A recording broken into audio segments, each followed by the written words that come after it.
एक और वीडियो लेके हाजिर हूं मैं आपका दोस्त आपका होस्ट विशाल में YouTube channel forex tips and answers में। तो वीडियो स्टार्ट करने से पहले चैनल को सब्सक्राइब कीजिए, वीडियोस को लाइक कीजिए और अपना वैल्यूएबल एक्सपीरियंस चाहे वो किसी भी मार्केट का हो शेयर करना ना भूलिए कमेंट सेक्शन में। तो दोस्तों, अगर कल की बात करें तो यूएस हॉलीडे था वैसे, बट मार्केट में अच्छा खासा वॉल्यूम देखने को मिला। मार्केट ने अच्छी मूवमेंट दिखाई। समवेयर जो भी इम्पैक्ट था वो इजराइल और हमास के बीच में जो कन्फ्लिक्ट चल रहा है लास्ट 72 आवर्स से, वही देखने को मिला। मार्केट में एक डर का माहौल था। गोल्ड ऊपर की तरफ जा रहा था, यूएसडी नीचे की तरफ टूटा है, कल वीक हुआ है। और उसके अलावा बाकी जितने भी पेयर थे, चाहे NAS 100 की बात करें, जीबीपी जीपीवाई की बात करें, यूएसडी और ऑयल की खासकर, तो वहाँ पे भी उसका इम्पैक्ट देखने को मिला है। तो अगेन मेरी तरफ से यही सजेशन रहेगा कि देखिए, टेक्निकल्स पे बने रहिए, अपने फंडामेंटल्स में बने रहिए। ट्रेड्स ले रहे हैं तो विद एसएल लीजिए। कल भी मैंने गोल्ड में ट्रेड ली, बहुत ही अच्छी ट्रेड रही, लेवल से ट्रेड रही। और अगेन आप सक्सेस होंगे, आप ट्रैप में नहीं फंसेंगे अगर आप जो फंडामेंटल और टेक्निकल्स है उसके साथ चलेंगे और साइकोलॉजिकली अपने आप को स्ट्रांग रखेंगे। बट अगेन किसी भी तरीके के ट्रैप में मत फंसिए। इमोशनल होकर कोई स्ट्रैटेजी मत बनाइए कि लाइक आप ये मत सोच लीजिए कि मार्केट में कोई न्यूज़ चल रही है तो उसका इम्पैक्ट आएगा और गोल्ड भाग जाएगा या NAS 100 भाग जाएगा, DXY जो है वो वीक हो जाएगा। तो इस तरह की स्ट्रैटेजी से थोड़ा सा बचिए। ये चार्ट को देखकर सडन कोई डिसीजन लेकर आप अगर कोई एंट्री लेंगे तो वहाँ पे आपके फंसने के चांसेस ज़्यादा हो जाते हैं। लेवल्स की अपनी इंपॉर्टेंस है, टेक्निकल्स की अपनी इंपॉर्टेंस है, और उसको बिना रिस्पेक्ट किए आप इस मार्केट से प्रॉफिट नहीं निकाल सकते। तो अलग अलग पेयर्स को एक बार डिस्कस कर लेते हैं, क्या सूरत हाल है और क्या इस समय मार्केट में चल रहा है और कौन कौन से जोन में हमें अच्छी अपॉर्चुनिटीज मिल सकती है। तो न्यूज़ में भी आज कोई बड़ा इवेंट नहीं है मैं कहूँगा, बट अगेन मार्केट में वॉल्यूम रहेगा, मार्केट में मोमेंट रहेगा। किस तरफ रहेगा वो एक बार देख लेते हैं। तो शुरुआत कर लेते हैं जीबीपी जीपीवाई से बिना देर करे। तो अगेन कल की बात करें तो मार्केट ने अगर एक गैप बनाया है, जब कल मार्केट मंडे को ओपन हुआ, और मेरी नज़र इस गैप में ही है अभी भी कि मार्केट इस गैप को फिल करने के लिए आ सकती है और डेफिनेटली आएगी। और वो डिपेंड करता है कि वो कब आएगी, बट यहाँ से एक सेल की ट्रेड डेफिनेटली प्रैक्टिस की जा सकती है। इसलिए 182.600 का जो जोन है वो काफ़ी इंपॉर्टेंट जोन हो जाता है अगले कुछ घंटों के लिए, कुछ दिनों के लिए। अगर मार्केट यहाँ पे मिलती है तो आप सेल साइड इसको प्रैक्टिस कर सकते हैं। अगेन 183.100 या 200 का जोन भी काफ़ी इंपॉर्टेंट जोन है, वहाँ से भी सेल को प्रैक्टिस किया जा सकता है।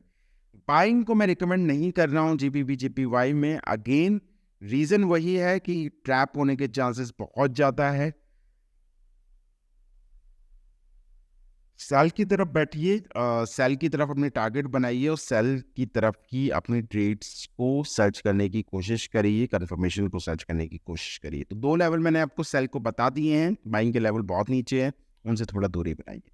यूएसडी जेपीवाई की बात करें तो अगेन मार्केट ने यहाँ पे किसी तरह का गैप, मतलब गैप बना था बट उसको बहुत ही जल्द फिल कर लिया था, लगभग फिल हो चुका है वो गैप। तो यहाँ पर भी हमें बाइंग से अभी दूरी बना के रखनी है। ऑल्दो मार्केट जो है कल ऊपर जाकर नीचे को वीक होती हुई दिखी है, बट अगर मार्केट आज हमें मिलती है 149.900 के आसपास तो हम एक ट्रेड ले सकते हैं। बहुत ही अच्छा जोन रहेगा और यहाँ से एक सेल की प्रैक्टिस की जा सकती है। इसके अलावा ये वाला जोन 149.100 पे अगर मार्केट आपको मिलती है तो यहाँ से भी आप सेल की प्रैक्टिस कर सकते हैं। थोड़ा सा रिस्की साइड जोन है, बट यहाँ से भी एक सेल को प्रैक्टिस किया जा सकता है। यूएसडी जेपीवाई में भी मैं किसी भी तरीके की बाय को रिकमेंड नहीं कर रहा हूँ, बट दोनों ही जोन जो मैंने सेल के लिए मार्क करे हैं आप लोगों के लिए, बहुत ही इंपॉर्टेंट जोन है और मस्ट प्रैक्टिस जोन में से एक है। NAS 100 की बात करें तो NAS 100 कल यूएस सेशन में बहुत ही बुलिश पैटर्न दिखा हमें। ऑल्दो मार्केट क्लोज थी यूएस की, बट मार्केट में वॉल्यूम आना था और उसका रीजन सबसे बड़ा वही था कि इजराइल और हमास का जो कन्फ्लिक्ट चल रहा है, मतलब दोनों के बीच में जिस तरह की न्यूज़ निकल के आ रही हैं, बहुत ही डिस्टर्बिंग न्यूज़ है। हम डिटेल में नहीं जाएंगे बिकॉज वो हमारा काम नहीं है, बट मार्केट में उसका इम्पैक्ट देखने को मिला है। और अभी भी जो सेलिंग जोन है मैं 15,300 ही रख के बैठूंगा। मैं इसके लिए ज़्यादा इमोशनल नहीं हूँगा कि मैं किसी और लेवल को पकड़ने की कोशिश करूँ। तो 15,300 का वेट कर लीजिए, वहाँ पे कोई कंफर्मेशन मिलता है, मार्केट वहाँ पर आकर उस जोन लेवल को रिस्पेक्ट करता है तो ही सेल पे एंट्री हम लोग लेंगे, नहीं तो सेलिंग के जोन काफ़ी ऊपर भी जा सकते हैं मार्केट। बिकॉज ये सेलिंग का जोन नेस 100 में खासकर उतना स्ट्रांग जोन नहीं दिख रहा है। जिस तरह के मार्केट में अपडेट्स आ रही है लगातार, तो मार्केट हमें और भी ऊपर जाता हुआ दिख सकता है। नेक्स्ट बात कर लेते हैं ऑयल की। तो ऑयल ने जिस तरह का गैप बिल्ड करा है कि मार्केट को ललचा सकता है कि मैं नीचे आऊँगा, ठीक है। तो अगेन सेलिंग जोन अभी भी मैंने आप लोगों के लिए मार्क कर रखा है 86 का जो जोन है, यहाँ पे मार्केट अगर आपको मिलती है 200 EMA भी है यहाँ पर, ठीक है, प्रीवियस डे हाई भी है ये। तो यहाँ मार्केट आपको मिलती है तो यहाँ से एक सेल साइड आप मार्केट को देख सकते हैं। बट अगेन ऑयल में मेरा रिकमेंडेशन ये है कि ज़्यादा लंबे ट्रेड मत रखिएगा, अपने ट्रेड को जल्दी ब्रेक इवन करिएगा ताकि आप किसी तरीके का लॉस ना उठाए, क्योंकि मार्केट में अगर किसी भी तरीके की न्यूज़ आएगी तो उसका सबसे पहले जो इम्पैक्ट आता है वो ऑयल और गोल्ड के ऊपर ही आता है। और इस तरह का इम्पैक्ट होता है कि वो लेवल्स को रिस्पेक्ट नहीं करता है, लेवल्स को ब्रेक करता है, और एसएल तो आपके हिट होते ही या फिर जो बिगनर्स हैं हमारे जो एसएल नहीं लगाते उनके तो अकाउंट वॉश होने के चांसेस बढ़ जाते हैं। तो नेक्स्ट बात कर लेते हैं सिल्वर की। ऑयल में मेरी तरफ से इतना ही है। ऑयल में मैं सेलिंग जोन ही आप लोगों के साथ शेयर कर रहा हूँ, बाइंग जोन से मैं अभी दूरी बनाने को ही रिकमेंड करूँगा, क्योंकि उतना अगर मार्केट गिरेगा तो दैन वो हम लाइव सेशन में एक बार डिस्कस कर लेंगे। सिल्वर की बात करें तो बहुत ही अच्छे जोन में इस समय ट्रेड कर रहा है, लगभग 21.750 के आसपास। और अगर मैं कहूँ तो अभी भी जो सेलिंग जोन है वो 22.500 के आसपास बना हुआ है। उससे पहले किसी भी तरह के सेल को मत देखिए, 200 EMA भी है। बाइंग का जोन जो है वो थोड़ा सा यहाँ पे चेंज हुआ है। 21.300 या 350 के आसपास अगर मार्केट आपको मिलती है तो वहाँ से आप एक बाय को टेस्ट कर सकते हैं। बाइंग में बैठना थोड़ा सा सेफ रहेगा सिल्वर में, रादर देन कि आप सेल की ट्रेड को सर्च करें। एक जोन ऊपर भी है सेलिंग का 23.500 के आसपास, बट इसके आज अचीव होने के चांसेस कम लग रहे हैं। तो पहले यही देखा जाएगा कि ये 22.500 के आसपास 200 EMA के पास आए, वहाँ पर किस तरह से रिस्पेक्ट करता है वो देखने वाली बात होगी कि मार्केट किस तरह का मूवमेंट देता है इस पर्टिकुलर एरिया में।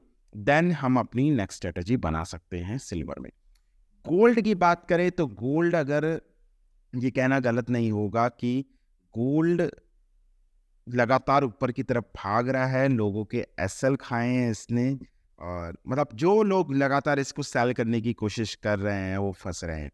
कल भी मैं देख रहा था काफ़ी सारे यूट्यूब चैनल या फिर जो भी इन्फ्लुएंसर है वो गोल्ड को सेल करवा रहे थे। उनका ऐसा एनालिसिस था कि गोल्ड सेल होगा, बट मैंने एक बात यही कही है कि देखिए, अगर आप इस चीज़ में फंसेंगे कि गोल्ड सेल है या गोल्ड बाय है तो आप गलती करेंगे। आप टेक्निकल्स में रहिए, अपने फंडामेंटल्स में रहिए, मार्केट में क्या चल रहा है उसको ध्यान में रख के ट्रेड लीजिए, और ज़्यादा लंबे टारगेट मत रखिए, ठीक है। विथ एसएल जाइए, 70 पिप्स 80 पिप्स निकल के आ रहा है, बहुत है। तो कल भी मैंने सेल लिया, अपना एसएल को ब्रेक इवन किया, मेरा ब्रेक इवन ट्रेड हिट हुई, मैंने लॉस नहीं किया, ठीक है। कई सारे मुझे फीडबैक मिले कि मैंने फलाना यूट्यूब चैनल से मैंने लिया था, मतलब कि मैंने सेल किया और मेरा एसएल हिट हुआ, मेरा बहुत लॉस हुआ। तो देखिए, ये आपकी गलती है, मैं इसमें किसी और की गलती नहीं कहूँगा। ये आपकी गलती है कि आप अपने एसएल को ब्रेक इवन क्यों नहीं करते हैं। आप अगर किसी ट्रेड में बैठते हैं, फंडामेंटल्स में बैठते हैं, कोई अच्छे कन्फर्मेशन में बैठते हैं, उसके बाद अगर वो ट्रेड प्रॉफिट में आता है, उसको आप अगर ब्रेक इवन नहीं कर रहे हैं तो वो तो आपकी गलती है ना। स्पून फीडिंग कोई नहीं करा सकता है। तो यहीं पे यहाँ पे कुछ ऐसा सेटअप बना था और उस पर डेफिनेटली लोगों ने सेल की ट्रेड ली, बट उसको अगर ब्रेक इवन आप नहीं कर रहे हैं तो फिर आपको अपनी जो लर्निंग है उसको स्ट्रॉन्ग करना चाहिए, थोड़ा और टाइम देना चाहिए चार्ट में। अभी मार्केट जो है लगभग 1861 या 1862 के आसपास ट्रेड कर रहा है। इसने ऑलरेडी आज का या फिर प्रीवियस 2 डे का हाई अचीव कर लिया है, जो कि 1866 के आसपास है, 65 के आसपास है। मार्केट अभी और ऊपर जा सकता है, ठीक है।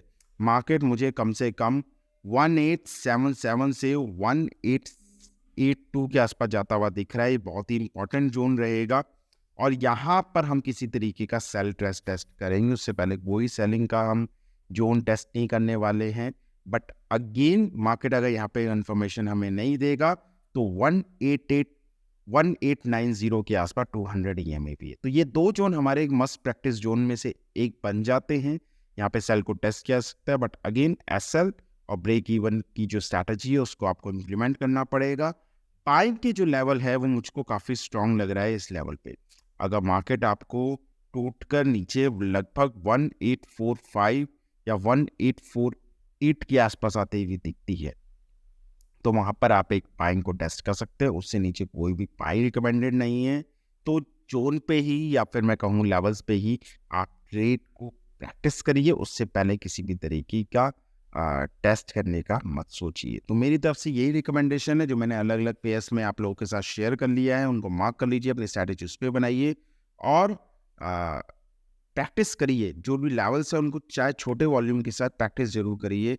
आप प्रॉफिटेबल जरूर रहेंगे, अपने डेली के टारगेट जरूर अचीव करेंगे, ट्रैप से दूर रहिए। तो इसी उम्मीद के साथ वीडियो आपको पसंद आया होगा तो वीडियो को आप लाइक करेंगे, चैनल को सब्सक्राइब करेंगे और आपके जो भी डाउट होंगे, जो भी क्वेरीज होंगे उनको कमेंट सेक्शन में जाके लिखेंगे, मैं डेफिनेटली आंसर करूंगा।